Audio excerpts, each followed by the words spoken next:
नमस्कार साथियों, स्वागत है आपका अपने YouTube channel yes study by Bhanu sir पर। लगातार चली आ रही हैं साइंस की कक्षाएं और हम देख रहे हैं मानव पाचन तंत्र। मानव पाचन तंत्र का हम बड़े विस्तार से पढ़ रहे हैं। रोज आपके लिए छोटी कक्षा दी जा रही है। छोटी क्लास इसलिए है कि साथियों आप थोड़ा थोड़ा पढ़ें और अच्छे से समझ में आ जाए। बात करने वाले हैं मानव पाचन तंत्र की, और मानव पाचन तंत्र में हम पढ़ रहे थे छोटी आंत के बारे में। साथियों, हम पढ़ रहे हैं साइंस, और साइंस में हम देख रहे हैं मानव पाचन तंत्र। मानव पाचन तंत्र, मानव पाचन तंत्र में हमने देखा कि हमने शुरुआत करी मानव पाचन तंत्र की और शरीर में पाचन क्रिया के बारे में बताने की कोशिश करी। तो मैंने बताया कि पाचन जो है शुरुआत साथियों होती है कहाँ से? मुख से। कहाँ से? मुख से। उसके बाद भोजन जाता है कहाँ? भोजन नलिका। भोजन नलिका के बाद हम बात करें तो भोजन गया कहाँ? हमारे पेट में, या आमाशय बोल दे। उसके बाद हम बात करने वाले हैं किसके? आमाशय के बाद भोजन ट्रांसफर होता है साथियों छोटी आंत, और छोटी आंत के बाद साथियों भोजन कहाँ जाता है? बड़ी आंत। और उसके बाद अपशिष्टकों का उत्सर्जन हो जाता है। ध्यान रखें, मुख हमने पढ़ लिया। मुख के अंदर हमने देखा था क्या? दांत। दांत के बाद हमने क्या देखा? जीभ। और साथियों जीभ के अलावा हमने देखी वहां पर लारीय ग्रंथि। उसके बाद हम पढ़ रहे थे भोजन नलिका। भोजन मुख से आमाशय में जाता है भोजन नलिका के द्वारा, जिसे हम साथियों बोलते हैं ईगोफेगस। उसके अलावा हम बात कर रहे थे फिर आमाशय की। आमाशय में हमने देखा कि जठर ग्रंथि यहाँ पाई जाती हैं और प्रोटीन का पाचन होता है। उसके बाद हम बात कर रहे थे किसकी? किसकी? छोटी आंत की। साथियों थोड़ा सा रिवीजन करवा दूं पीछे से, फिर देखें। मुख की बात करी, दांत 32 होते हैं, 4 प्रकार के होते हैं। ये बातें ध्यान रखें, जिसने नहीं पढ़ा है वो पीछे जाके वीडियो में देख सकता है। 4 प्रकार के दांत होते हैं। कौन कौन से होते हैं साथियों? तो बात करेंगे कृतनक, रदनक, अग्र चवर्णक और चवर्णक। जीभ के बारे में बात कर रहे थे। जीभ की लंबाई 10 सेंटीमीटर थी। जीभ के अंदर स्वाद कलिकाएं होती है जो स्वाद का पता लगाती रहती है। लड़कियों में लड़कों की अपेक्षा ज्यादा स्वाद कलिकाएं होती है। लारी ग्रंथि हम पढ़ रहे थे। हमने देखा कि जो लारी ग्रंथि है इनसे एंजाइम उत्पन्न होते हैं, और एंजाइम मैंने बताया था एक तो लाइसोजाइम, और दूसरा एंजाइम मैंने बताया टेरिलीन एमाइलेज एंजाइम। और साथियों ध्यान रखें कि कार्बोहाइड्रेट का आंशिक पाचन, पार्शियल डाइजेशन कहाँ हो जाता है? मुख में। मैं ये नहीं कहता साथियों कि 100% पाचन हो रहा है, लेकिन ध्यान रखें आंशिक पाचन हो जाता है कहाँ? मुख में। उसके बाद हम पढ़ रहे थे भोजन नलिका के बारे में, और भोजन नलिका की जो क्रिया प्रोसेस होती है उसे क्या बोलते हैं? उसे बोलते हैं ईगोफेगस। क्या बोलेंगे साथियों? ईगोफेगस। और भोजन नलिका से आ जाता है भोजन कहाँ? आमाशय में। आमाशय में हमें, आमाशय के 3 भाग, और वहां मिलती है हमें जठर ग्रंथियां। जठर ग्रंथियों के अंदर स्थित होती हैं कोशिकाएं, और कोशिकाओं से पेप्टिक जो कोशिका होती है उससे स्रावित जो हार्मोन है, उन हार्मोन पेप्सिन और रेनिन, पेप्सिन और रेनिन, यहाँ हो जाता है पेप्सिन और रेनिन के सहायता से प्रोटीन का पाचन। इसका पाचन साथियों, प्रोटीन का पाचन। एक बात ध्यान रखें, ये मुख कार्बोहाइड्रेट का पाचन मुख में आंशिक पाचन, आमाशय में प्रोटीन का पाचन। अभी हमने कहीं लिपिड्स या वसा की बात नहीं करी है। उसके बाद हम आगे थे, भोजन आया था आमाशय से छोटी आंत में, और छोटी आंत की शेप हम कुछ इस तरीके से पढ़ रहे थे। ध्यान रखें साथियों, छोटी आंत की शेप आप देखो इस प्रकार की होती है। छोटी आंत दोबारा से देखते हैं। छोटी आंत के इधर कुछ एक लगा रहता है अंग, ऑर्गन्स, जिसे हम कहते हैं यकृत। और यहाँ एक ऐसे लगी होती है आकृति पीपल के पत्ते की तरह, जिसे हम साथियों क्या बोल देंगे? जिसे हम बोलते हैं क्या? पेनक्रियाज ग्लैंड, या पेनक्रियाज अंग, या अग्नाशय कोई शरीर का अंग। अब हम बात करेंगे किसकी? यकृत के बारे में कल हम पढ़ चुके हैं। यकृत से पित्तरस निकलता है, और जो छोटी आंत के फर्स्ट भाग, जो शुरू का जो फर्स्ट भाग होता है डी भाग या ड्यूडेनम, जो जुड़ा होता है किससे? आमाशय से। इसको बोलते हैं ड्यूडोनम। इस भाग में भोजन इकट्ठा रहता है इधर, और वो यकृत यहाँ से भेजता है बाइल रस या पित्तरस, और पित्तरस आकर यहाँ पाचन किसका करता है? पित्तरस के अंदर उपस्थित जो साल्ट होते हैं, जो लवण होते हैं, कल मैंने बताया था लवण कौन कौन से, सोडियम बाइकार्बोनेट प्लस में सोडियम ग्लाइकोलेट, सोडियम ग्लाइकोलेट। दोनों लवण क्या करते हैं साथियों? सोडियम ग्लाइकोलेट दोनों क्या करते हैं? दोनों क्या करते हैं? बाइल रस में उपस्थित होते हैं, और बाइल रस आता है कहाँ? छोटी आंत में, जहाँ भोजन पड़ा हुआ है, और वहां आकर उस पर अटैक करते हैं भोजन पर, कौन? लवण। और लवण अटैक करके क्या कर देते हैं साथियों? वसा का पाचन, वसा का पाचन, या कहते हैं कि वसा को बदल देते हैं किसमें? किसमें बदल देते हैं साथियों? वसीय अम्ल। किसमें बदल देंगे? वसीय अम्ल में वसा को बदल देते हैं। ध्यान रखें, वसा का पाचन कहाँ हो गया? कहाँ कर? छोटी आंत के ड्यूडोनम के भाग में। आमाशय में साथियों किसका पाचन हुआ? प्रोटीन का, और मुख में हो जाता है कार्बोहाइड्रेट का। मैं ये नहीं कहूंगा कि 100% पाचन है, अभी हम और पढ़ने वाले हैं पाचन की क्रिया। इधर कार्बोहाइड्रेट हम किसके रूप में लेते हैं साथियों? तो कार्बोहाइड्रेट हम लेते हैं स्टार्च के रूप में, और स्टार्च किसमें बदलता है? स्टार्च साथियों बदल जाता है माल्टोस में। किसमें? माल्टोज या माल्टोस। ऐसे ही प्रोटीन होता है पेप्सिनोजन, पेप्सिनोजन के रूप में प्रोटीन लिया जाता है, और वह HCl की सहायता से किसमें बदलता है? पेप्सिन में, और पेप्सिन से किसका होता है? प्रोटीन का पाचन। ऐसे ही वसा किसमें बदल जाएगा साथियों? वसीय अम्ल में। ये बात थी, ये था आंशिक पाचन। अभी हम बात करने वाले हैं, और मैंने बताया यकृत ग्रंथि से अग्नाशय रस निकलता है। अग्नाशय रस का रंग हरा होता है, अधिक हो जाने पर एक पित्तरस हरी थैली यहाँ लटकी होती है, उसमें चला जाता है। अब साथियों बात करेंगे हम किसकी? अग्नाशय ग्लैंड की। ध्यान करके सुने अग्नाशय के बारे में। अग्नाशय को हम ग्रंथि कह सकते हैं, हमने लीवर को भी एक ग्रंथि कहा है। वैसे बात करें, यकृत है जो जो लार्जेस्ट ग्लैंड बोले हैं, ह्यूमन बॉडी की लार्जेस्ट ग्लैंड या सबसे बड़ी ग्रंथि, वो यकृत है। साथियों एक बात और ध्यान रखें, ग्रंथियों को दो भागों में बांटा गया है। अंतःस्रावी ग्रंथि,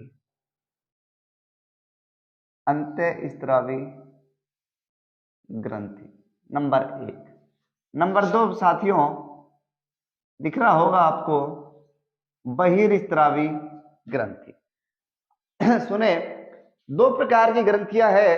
तो मैं बोलूं कि मानव शरीर की सबसे बड़ी ग्रंथि कौन सी है? तो साथियों हम बात कर लेंगे किसकी? यकृत की। कौन सी ग्रंथि की? यकृत या लीवर या जिगर। आज हम बात करने वाले हैं अग्नाशय ग्रंथि के बारे में। अग्नाशय ग्रंथि के बारे में पढ़ेंगे और समझेंगे अंतःस्रावी और बहिर्स्रावी में क्या अंतर है। थोड़ा सा बता दूं कि अंतःस्रावी ग्रंथियां होती है कौन सी ग्रंथियां? जो हार्मोन उत्पन्न करती, साथियों हार्मोन उत्पन्न ग्रंथि या नलिका सहित या नलिका में बहने वाली ग्रंथि क्या है? अंतःस्रावी ग्रंथि। और कहते हैं कि जो हार्मोन उत्पादन नहीं करे या नलिका विहीन जो खुले रक्त में बहती है, वो ग्रंथि कौन सी है साथियों? बहिर्स्रावी ग्रंथि। बात करने वाले हैं, अब भोजन देखो कहाँ आ गया था? छोटी आंत में। छोटी आंत में जैसी आया तो यकृत ने अपना काम कर दिया, अग्नाशय भी अपना काम करेगा। और अपना काम कैसे करेगा अग्नाशय? देखिए, अग्नाशय ग्रंथि के पहले बारे में थोड़ा सा सुने। अग्नाशय शरीर की ग्रंथि है, ये भी लार्जेस्ट ग्रंथि है साथियों, लेकिन ध्यान रखें इस ग्लैंड को कहा जाता है मिश्रित ग्लैंड। मिश्रित ग्रंथि, मिश्रित ग्रंथि इसलिए क्योंकि इसमें अंतःस्रावी के गुण भी हैं और बहिर्स्रावी के गुण भी हैं। बात करेंगे आगे कि किस प्रकार से इसमें अंतःस्रावी है और किस प्रकार से ये बहिर्स्रावी है। ध्यान रखें साथियों, अग्नाशय ग्रंथि का आकार होता है पेड़ के पत्ते के समान, पेड़ के पत्ते के समान। ओके, ध्यान रखें किस गुरुजी अग्नाशय ग्रंथि की खोज किसने करी? तो साथियों ध्यान रखें, अग्नाशय ग्रंथि की खोज करते हैं या अग्नाशय जो अंग है इसकी खोज कौन करता है? लैंगरहैंस नाम का एक वैज्ञानिक करता है, लैंगरहैंस नाम। अब ध्यान रखें कि अग्नाशय जो ग्रंथि है, अग्नाशय ग्रंथि से 4 प्रकार की कोशिका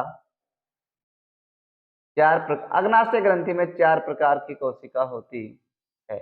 माने देखो मैंने बताया पत्ते के समान है, ये पे पत्ता याद करने के लिए बता रहा हूं। जैसे एक स्टार बना दिया, एक दूसरा स्टार बना दिया, एक मान लो ऐसे ऐसे करके बना दिया, एक ऐसे करके बना दिया। 4 प्रकार का होगा तो 4 प्रकार की ग्रंथि समझने के लिए कि अग्नाशय ग्रंथि के अंदर 4 प्रकार की कोशिका होती है। अब गुरुजी 4 प्रकार की कोशिका का नाम बताओ तो साथ ही ध्यान रखें। अल्फा कोशिका, अल्फा कोशिका, दूसरी ध्यान रखें बीटा कोशिका, तीसरी ध्यान रखें डेल्टा कोशिका, और चौथी ध्यान रखें साथियों एफ कोशिका। कौन सी कोशिका? एफ कोशिका। ध्यान रखें अब जिन कोशिकाओं से एंजाइम उत्पन्न होता है वो सब क्या कहलाती है? अंतःस्रावी ग्रंथियों के अंदर आती है। अल्फा कोशिका है, अल्फा कोशिका देखो साथियों हार्मोन जब हम पढ़ेंगे तो बात करेंगे हार्मोन के, लेकिन थोड़ा सा ध्यान रख लें कि जो अल्फा कोशिका है इससे साथियों स्रावित होता है कौन सा हार्मोन? ग्लूकागोन। कौन सा? ग्लूकागोन। बात करें बीटा कोशिका की तो बीटा कोशिका से हार्मोन स्रावित होता है इंसुलिन। ठीक है गुरुजी। डेल्टा कोशिका से बात करेंगे तो इससे हार्मोन निकलता है सोमेटोस्टेटिन। 3 ग्रंथियां अल्फा बीटा डेल्टा से हार्मोन स्रावित होते हैं, लेकिन चौथी जो कोशिका एफ कोशिका इससे कोई भी हार्मोन स्रावित नहीं होता है। अभी इन ग्रंथि कोशिकाओं से हार्मोन स्रावित हो रहा है इसलिए इस ग्रंथि को क्या कह देंगे साथियों? अंतःस्रावी ग्रंथि। ध्यान रखें अब बची चौथी कोशिका कौन सी? एफ कोशिका। और एफ कोशिका से एक रस निकलता है जिसको जैसे कहते हैं अग्नाशयी रस। दिख नहीं रहा होगा, थोड़ा इधर से साफ कर देता हूं। देखो साथियों ये बोर्ड साफ करने का भी एक तरीका होता है, और वो सिखाते हैं कब? जब टीचिंग हम क्या करते हैं डिप्लोमा करते हैं तो उसमें सिखाया जाता है। साथियों इस साइड से शुरू होता है बोर्ड साफ करना, और ऐसे बस नीचे लेके आएंगे फिर वापिस जाएंगे फिर नीचे लेके आएंगे अपनी तरफ करते हुए ऐसे आ जाएंगे। ध्यान रखें मैं बता रहा था क्या 4 प्रकार की कोशिकाएं हैं? अल्फा कोशिका, बीटा कोशिका, डेल्टा कोशिका और साथियों एक कौन सी? एफ कोशिका। अल्फा कोशिका से मैंने बताया ग्लूकागोन हार्मोन, बीटा से इंसुलिन, सोमेटोस्टेटिन, डेल्टा से, और साथियों एफ कोशिका से कोई हार्मोन स्रावित नहीं होता है। इतनी बातें ध्यान रखें। उसके बाद हम बात करने वाले हैं कि गुरुजी जब तीनों से हार्मोन स्रावित है तो इससे क्या है? तो इससे ध्यान रखें इससे एक रस निकलता है, एक जूस निकलता है जिसे साथियों हम बोल देंगे अग्नाशयी रस। गुरुजी अग्नाशयी रस का क्या कार्य है? तो बताएंगे साथियों अग्नाशयी रस निकलता है प्रतिदिन 1 लीटर उत्पादित होता है। हमारे शरीर में 1 लीटर अग्नाशयी रस उत्पन्न होता है। तो ठीक है गुरुजी जब हम पढ़ रहे थे कौन सा बाइल जूस पित्तरस, उसमें हमने देखा कि कोई एंजाइम है क्या? उसमें कोई एंजाइम नहीं था। और जो अग्नाशयी रस है ये रखता है एंजाइम। तो साथियों ध्यान रखें अग्नाशयी रस के अंदर मिलते हैं एंजाइम। क्या मिलते हैं? एंजाइम। एंजाइम गुरुजी कौन कौन से एंजाइम मिलते हैं? तो ध्यान रखें एक एमाइलेज। गुरुजी चक्कर पड़ गया, एमाइलेज तो हम पढ़ चुके हैं। नहीं साथियों वो टेरिलीन एमाइलेज है, स्लाइवरी एमाइलेज था, ये ओनली क्या है? एमाइलेज। गुरुजी एमाइलेज के अलावा दूसरा बताएं तो दूसरा ध्यान रखें साथियों दूसरा है ट्रिप्सिन। क्या है? ट्रिप्सिन। गुरुजी तीसरा एंजाइम भी बताओ तो तीसरा हम ध्यान रखेंगे क्या? लाइपेस या लाइपेस बोल दें या लाइपेज बोल दें, बात थोड़ी सी ध्यान रखें एक ही है।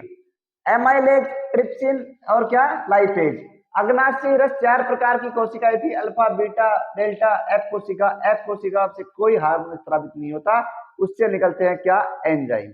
अब ध्यान रखो उधर से यकृत आता ये है, यहाँ से यकृत डालता है भोजन पर पित्तरस, और इधर से कौन डालेगा? अग्नाशय। तो ये दोनों मिलकर क्या करते हैं? पाचन। अब ध्यान रखें अब गुरुजी ये हार्मोन्स ये जो एंजाइम है क्या काम करते हैं? मैंने बताया मुख के अंदर होता है कार्बोहाइड्रेट का पाचन, लेकिन कौन सा पाचन? आंशिक पाचन। और एमाइलेज में क्या होता है, पूर्ण पाचन हो जाता है कार्बोहाइड्रेट का, नहीं स्टार्च का माल्टोज में। स्टार्च किसमें बदलता है, माल्टोज में। किसमें, माल्टोज में। ठीक है गुरुजी। ट्रिप्सिन का ध्यान रखें, ट्रिप्सिन कर देता है प्रोटीन का पूर्ण पाचन। किसका, प्रोटीन का। अभी बात करेंगे एमाइलेज, हम लेते हैं कार्बोहाइड्रेट स्टार्च के रूप में और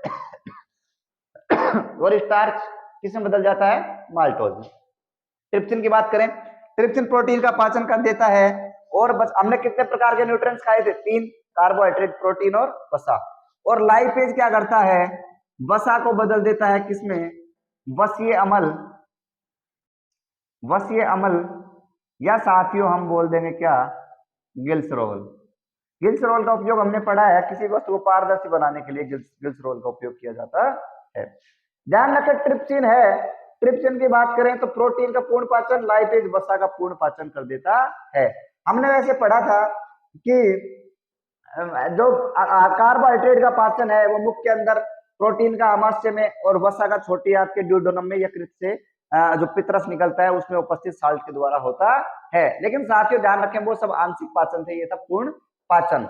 अब बात करेंगे स्टार्च को माल्टोज में कौन बदल देता है, स्टार्च को माल्टोज में कौन बदलता है साथियों, तो कौन बदलेगा, एमाइलेज। ये करवाते हैं पूर्ण पाचन। अभी हम माल्टोज को देखो शर्करा किसके रूप में लेते हैं, ग्लूकोज के रूप में। किसके रूप में, ग्लूकोज। साथियों अभी स्टार्च माल्टोज में बदला है, बचना अभी तो किसमें बनेगा, ग्लूकोज में। ट्रिप्सिन और एमाइलेज अपने लाइपेज अपना काम कर चुके हैं, प्रोटीन और वसा का पाचन हो गया। अब जो साथियों नहीं बचता है, जो नहीं पचता वो कहां चला जाता है, वो गुरुजी चला जाता है बड़ी आंत में। और बड़ी आंत में क्या होता है, जल का अवशोषण होता है, एकमात्र काम जल का अवशोषण। अभी मैं बताऊंगा साथियों माल्टोज को ग्लूकोज में कैसे बदलते हैं। उससे पहले एक बार थोड़ा देख लें या अब इसको बहिर्स्त्रावी ग्रंथि क्यों कहेंगे, ये बात छोड़ दी हमने अग्नाशय को। तो साथियों वो इसलिए कहेंगे कि 3 जो कोशिकाएं हैं इनसे निकल रहे 3 जो कोशिकाएं थी इनसे निकलता है एंजाइम या हार्मोन, इसलिए अंतःस्त्रावी। एक से निकल रहा है क्या, चौथे एफ कोशिका से अग्नाशय रस, इस कारण से बहिर्स्त्रावी। तो दोनों अंतःस्त्रावी और बहिर्स्त्रावी होने के कारण इस ग्रंथि को कहा जाता है क्या, मिश्रित ग्लैंड या मिक्स्ड ग्लैंड। और साथियों ध्यान रखें शरीर के सबसे बड़ी ग्रंथि पूछेगा तो यकृत, सबसे बड़ी मिश्रित ग्रंथि की बात करेंगे तो हम अग्नाशय ग्रंथि। उसके बाद साथियों ये था हमारी छोटी आंत का ड्यूडेनम का पार्ट जो आज पूरा हुआ। कल हम पढ़ने वाले हैं जेजुनम के बारे में। उससे पहले हम देखेंगे कि माल्टोज को ग्लूकोज में कैसे बदला जाता है।